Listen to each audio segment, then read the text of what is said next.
Halo guys, welcome back again to my channel bersama saya Hansen di sini, dan seperti biasanya setiap harinya saya akan buatkan video seputar cryptocurrency. So bagi kalian yang tertarik seputar cryptocurrency, boleh aja langsung bantu saya like dan juga subscribe. Jangan lupa juga untuk hidupkan lonceng notifikasinya supaya kalian nggak ketinggalan update terbaru seputar cryptocurrency. Oke, pada hari ini guys, kembali kita akan bahas seputaran Bitcoin, dan seperti biasa kita bakalan mulai dari coin market cap terlebih dahulu. Per hari ini secara global market cap crypto berada di angka 1,29 triliun dolar atau naik sekitar 2,66%. Nah, Bitcoin sendiri di angka 30.200-an, Ethereum 2034 dolar, BNB 321, XRP 0,4, Cardano 0,54, Solana 52 dolar, dan Dogecoin ada di urutan ke-10 dengan harga 0,08 dolar. So, per hari ini kita melihat market kembali recover sedikit, naiknya kurang lebih 1,sekian% hingga kurang lebih 4%. Top performernya adalah Solana dengan kenaikan 4,70% ke 52,31 dolar. So, itu adalah outlook sementara dari beberapa top coin yang ada. Sekarang kita masuk dulu ke beberapa berita dan data terbaru hari ini. Nah, yang pertama di sini disebutkan dollar cost averaging or lump sum, which Bitcoin strategy works best regardless of price. Jadi tentunya ini mungkin menjadi sebuah pertanyaan sejuta umat gitu ya, bahwa yang mana sih kira-kira yang terbaik gitu ya? Apakah kita melakukan dollar cost averaging atau lump sum?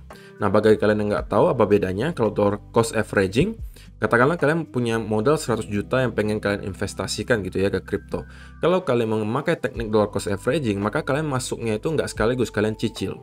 Cicilnya berapa kali itu tergantung kalian. Apakah kalian mau seminggu sekali, mau sebulan sekali, atau kalian baginya secara persentase. Misalnya masuk 20%, nanti masuk lagi 20%, masuk lagi 20%, dan seterusnya.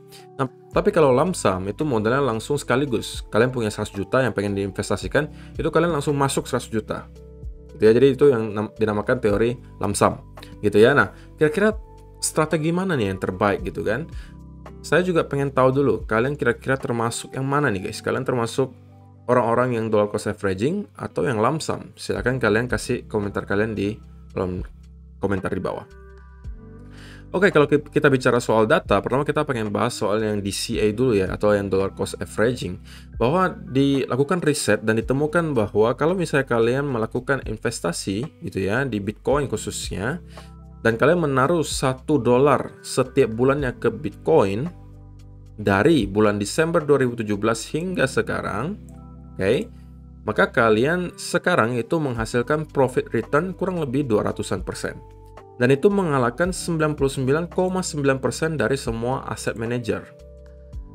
Aset manager tentunya adalah orang-orang yang dititipkan dana dan mereka melakukan investasi, alias orang-orang yang dipercaya untuk dititipkan dananya dan mereka melakukan trading, ada investasi dan lain sebagainya, asset manager gitu ya. Dan kalian bisa mengalahkan orang-orang tersebut yang tentunya melakukan riset lebih dalam, yang mungkin jauh lebih pintar gitu kan, yang mungkin juga jauh lebih ahli, jauh lebih berpengalaman. Kalian bisa mengalahkan orang-orang tersebut hanya dengan sebuah teknik yang sangat simple, dollar cost averaging. Kalian cukup cicil per bulannya gitu ya. Setiap bulan kalian masuk, setiap bulan kalian masuk. Mind blowing nggak? Dan ini data gitu guys, bahwa kalian mampu mengalahkan orang-orang tersebut hanya dengan melakukan dollar cost averaging. Ya tentunya dollar cost averaging itu nggak perfect gitu. Karena kalau misalnya nih ada dilakukan riset lagi tentang perbandingan gitu ya antara lump sum dan juga dollar cost averaging, mana yang kira-kira lebih baik, dan ditujukan bahwa biasanya 2/3 kali, alias kurang lebih ya hampir 70% lah gitu ya, orang-orang yang lump sum itu sedikit lebih cuan daripada orang-orang yang melakukan dollar cost averaging. Oke, dan ketika kalian mendengar ini mungkin kalian langsung ngerasa, oh berarti saya lump sum aja nih kok. Tunggu dulu, nih saya mempunyai beberapa hal yang pengen saya sampaikan ke kalian. Secara data memang benar lump sum itu biasanya 2/3-nya lebih menghasilkan cuan lebih ya, alias 70% itu menghasilkan cuan lebih banyak daripada kalau melakukan dollar cost averaging. Tapi pertanyaannya adalah apakah mental kalian siap dulu atau enggak?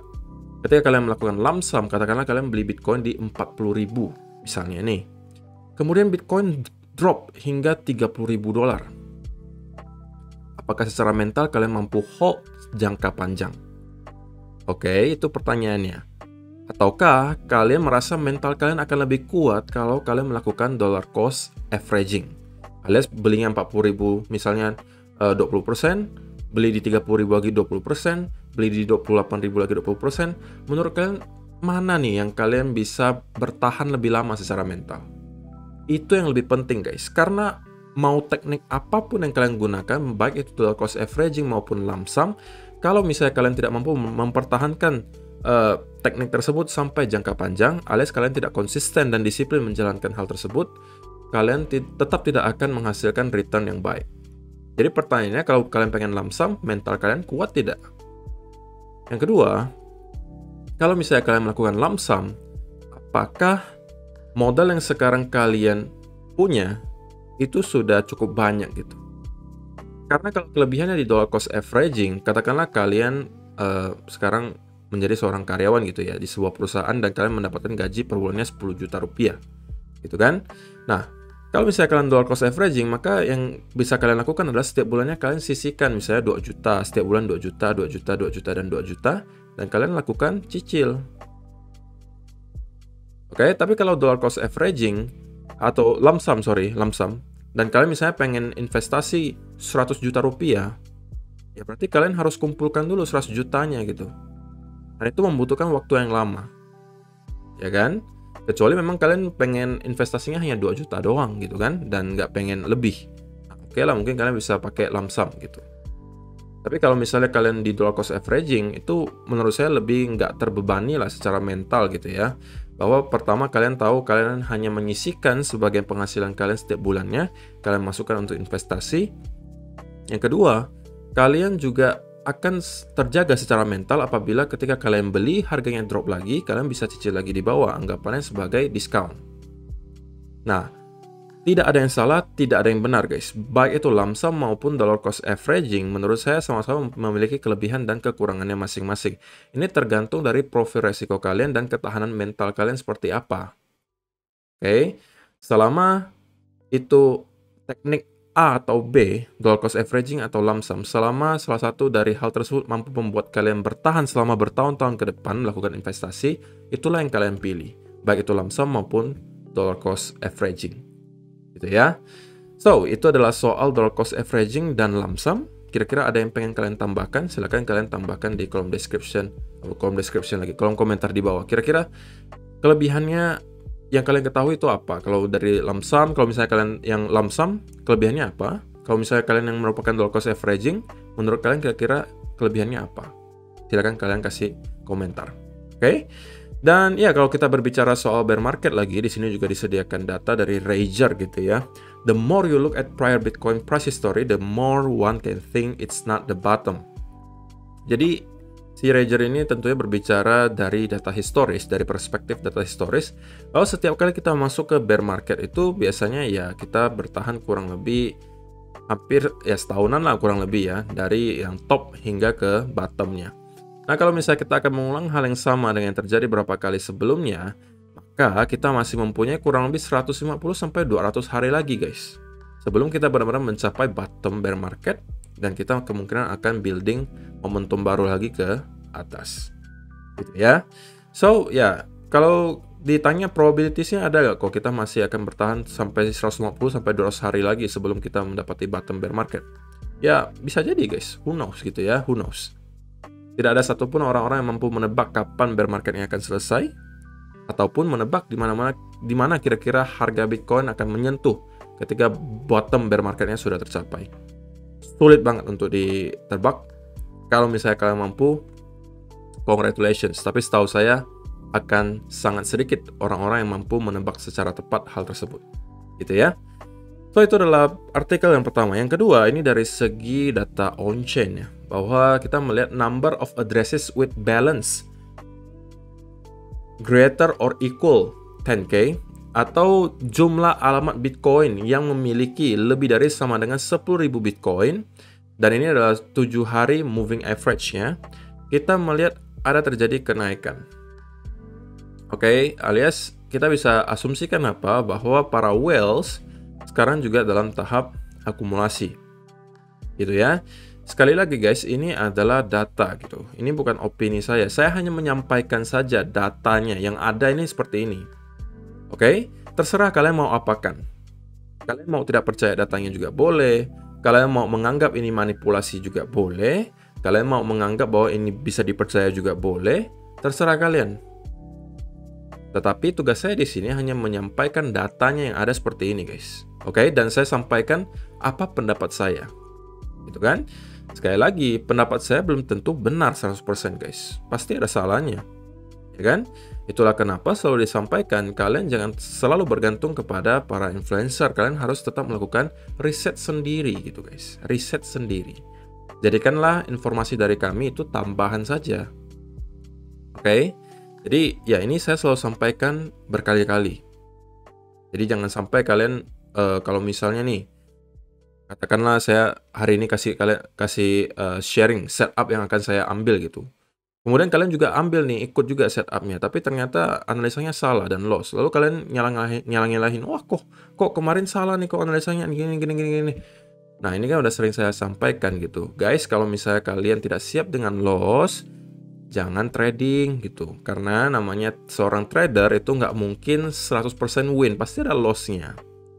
Oke? Sama juga untuk data on-chain ini, sering juga udah saya sampaikan bahwa data seperti ini tidak untuk kalian gunakan untuk trading short term, tapi untuk mid term dan juga long term. Ini kita jadikan patokan apa yang terjadi di belakang layar. Karena ini fakta gitu guys. Itulah kelebihannya data kripto, dimana kita bisa melihat apa yang terjadi di belakang layar. Semuanya terekam dalam bentuk data. Nah, kita bisa analisa data tersebut.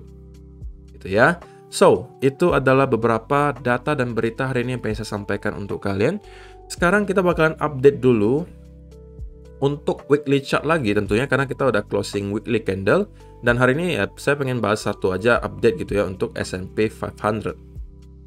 So, di S&P 500 tentunya kita sudah juga berminggu-minggu gitu ya, closing weekly candle dalam keadaan merah 1, 2, 3, 4, 5, 6, 7 minggu berturut-turut. Kalau minggu depan masih merah, berarti kita 2 bulan berturut-turut di S&P 500 itu closing candle merah.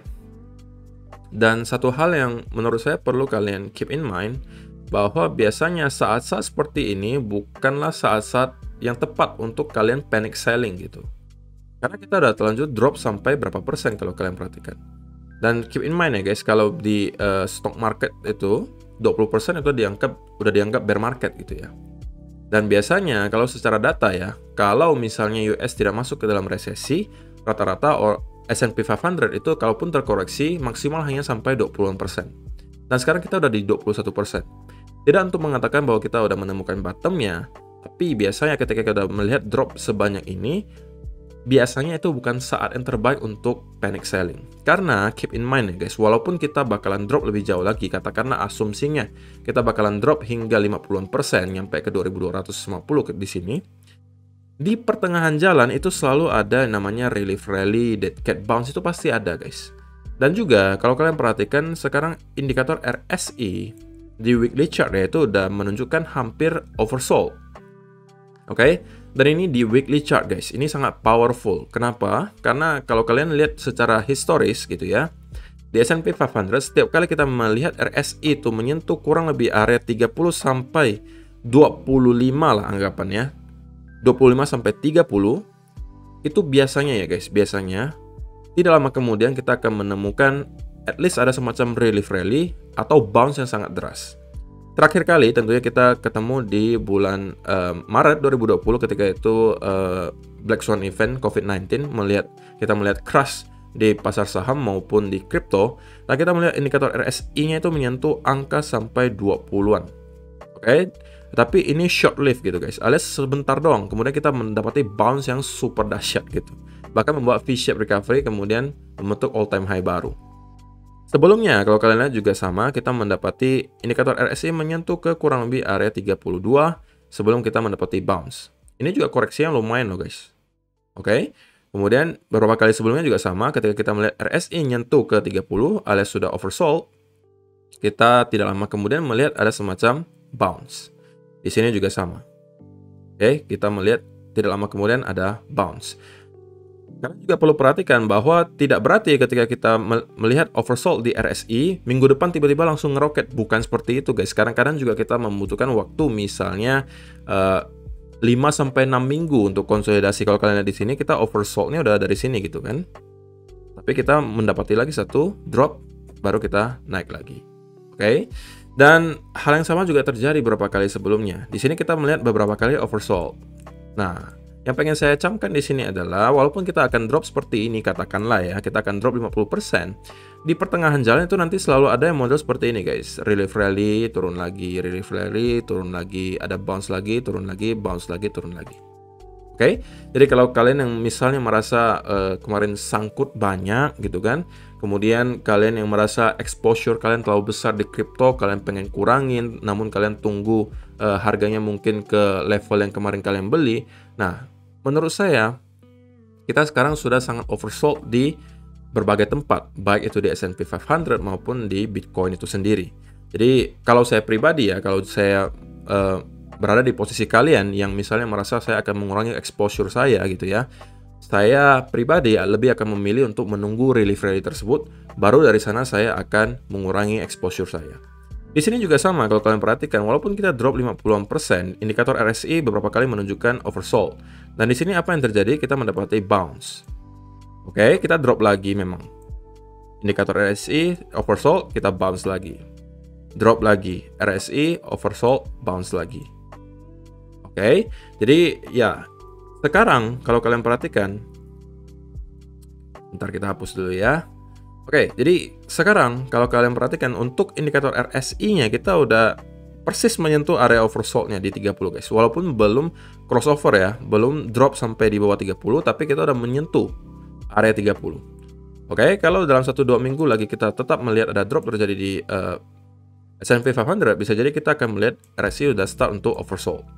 Oke, nah ketika oversold di weekly, kita melihat secara data historis itu adalah saat-saat biasanya kita akan mendapatkan sedikit bounce. Oke, dan kalau kita lihat dari segi area support, sebenarnya saya pribadi masih mengharapkan bahwa minggu ini kita akan melihat weekly candle closing hijau dan kembali ke atas trend ini. Yang berarti bisa kita asumsikan bahwa ini adalah sebuah fake out dan bisa jadi kita akan mendapatkan semacam relief rally dari sini, atau bahkan bisa menjadi all time high yang baru. Who knows gitu ya guys ya. Tetapi kalau misalnya kita juga melihat S&P 500 drop lagi di minggu depan kemudian mendapatkan konsolidasi di sini, ini adalah berarti bahwa kita kemungkinan menuju ke next area major support yang paling dekat menurut saya di 3400. Sekaligus di sini ada area trend line. Kalau ini mampu di drop lagi, nextnya ada 2800. Next yang lagi di sekitaran 2200. Menurut saya worst case scenario-nya itu kita akan nyampe di kurang lebih area ini. Tapi ini opini saya pribadi ya guys. Worst case scenario kita akan nyentuh ke area ini. Karena secara data historis, maksimal S&P 500 ketika kita melihat resesi pun rata-rata penurunannya hingga 48%. Itu angka rata-ratanya. Tapi tidak menutup kemungkinan bisa sampai 55 atau bahkan 60%. Ya anggap kita maksimal di sekitaran sini lah. Ini worst case scenario-nya menurut saya. Oke. Jadi itu untuk S&P 500 itu yang perlu kalian keep in mind gitu guys. Kemudian kalau kita berbicara soal Bitcoin kembali mencetak sejarah baru. Sejarah barunya apa? Kita sudah berapa kali nih guys? 1, 2, 3, 4, 5, 6, 7, 8 minggu berturut-turut closing candle merah. Oke.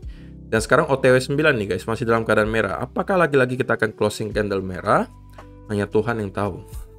Cuman kalau dari saya pribadi, ketika melihat hal semacam yang terjadi, saya makin yakin gitu guys, bahwa tidak lama lagi kita akan mendapatkan semacam relief rally atau bounce gitu. Karena sekali lagi namanya chart itu tidak mungkin selamanya bergerak ke satu arah. Walaupun kita memang di bear market, kita selalu akan mendapatkan semacam relief rally sebelum kita down lagi, seperti halnya yang terjadi di sini gitu ya. Akan ada lagi yang mode seperti itu kalau memang kita akan masuk ke bear market berkepanjangan. Gitu ya, baru mungkin kita akan mencapai bottom di sekitaran sini dan mulai start lagi building momentumnya ke atas. Dan juga indikator RSI sekarang sudah mendekati juga area oversold gitu. Sekali lagi, secara historis ketika kita melihat Bitcoin mendapati weekly chart menyentuh area oversold, itu biasanya sudah menandai bottom dari sebuah bear market atau koreksi besar. Dan kalau kita tetap mendapati candle merah terus-menerus nih guys, ini malah saya semakin senang gitu. Kenapa? Karena kita berarti semakin dekat dengan area oversold di RSI yang biasanya akan provide semacam bounce. Oke, itu justru akan menjadi sebuah peluang buy yang lebih baik lagi menurut saya. Tapi ya tentunya kalian yang sebagai investor gitu ya, harus kuat mental menghadapi hal tersebut terjadi. Dan saya rasa probability hal tersebut terjadi sekarang ya ada gitu ya, bahwa kita terus drop tapi tidak besar gitu guys. Saya lebih yakin bahwa at least dari sini kita akan mendapatkan sedikit bounce lagi untuk melihat semacam relief rally, baru dari sana kita akan mendapati antara drop lagi atau momentumnya cukup kuat dan kita akan mendapati semacam bullish continuation pattern, dan dari sini kita bisa melanjutkan lagi ke arah atas. Itu nanti baru kita bisa bicarakan ketika halnya sudah terjadi. Sekarang masih cukup jauh, kita masih cenderung sideways di kurang lebih area 30.000 dan juga 28.000, which is sangat membosankan saya tahu, tapi biasanya ketika sideways panjang terjadi, ketika kita breakout ataupun breakdown, nanti volatilitasnya bakalan cukup kencang. Jadi siap-siap saja guys, mungkin minggu ini atau minggu depan kita akan melihat semacam volatilitas di market. Berita positifnya adalah tentunya kalau di weekly chart kita lagi-lagi mampu maintain gitu guys ya, atau mampu mempertahankan area major support di sini di weekly chart. Oke, kita lagi-lagi mampu mempertahankan area major support ini. Yang bisa kita artikan bahwa para bulls sudah 2 minggu berturut-turut berhasil untuk melawan para bears yang tentunya pengen nge-break atau menjebol area ini. Oke, kalau misalnya candle minggu ini kita mendapati bullish engulfing gitu ya, tentunya itu akan menjadi boost lagi confidence bagi para investor untuk start masuk, dan dari sana kita bisa mendapatkan semacam relief rally ke atas. Oke. Dan kalau di 1 hour chart sebenarnya belum banyak yang berubah. So far kita masih bermain di area rectangle di sini. Oke, mungkin lebih jelasnya di sini ya kan. Kita masih bermain di rectangle nih guys. Ada resistance-nya di sekitaran 30.500. Supportnya di 28.700-an. Kita hanya bolak-balik di sekitaran sana saja sudah berkali-kali, dan kali ini sepertinya kita udah berada lagi di topnya. Oke, apakah kali ini kita akan breakout atau kita akan drop lagi? Tidak ada yang tahu. Kalau saya pribadi, menurut saya ini adalah no trade zone dulu bagi saya. Oke, sebelum kita breakdown maupun breakout ke atas disertai konfirmasi bahwa kita sudah benar-benar breakout, misalnya kita kembali mendapatkan ketika breakout, retest, dan kita bounce lagi dari sini, mungkin ini bisa menjadi set untuk saya untuk buy. Tapi kalau kita drop dari sini dan kita mendapati retest, ini adalah setup bagi saya untuk short. Jadi bagi saya sekarang no trade zone dulu, saya bakal menunggu market pengennya kemana dulu. Ketika sudah ada konfirmasinya, saya baru akan masuk ke market. Tapi kalau ditanya pendapat saya pribadi, opininya seperti apa, maka saya mengatakan probability-nya menurut saya pribadi akan lebih tinggi bahwa kita akan breakout ke atas dan mungkin menuju at least ke area 32.000 sebagai area lower high sebelumnya di sini. Kalau kita mampu break di sini, target berikutnya adalah 34 sampai 35.000. Oke. So, itu aja sih saya rasa yang perlu saya sampaikan untuk video hari ini guys. Terima kasih yang sudah menonton sampai selesai. Semoga bermanfaat video hari ini dan kita akan bertemu lagi di video yang berikutnya. Bye bye.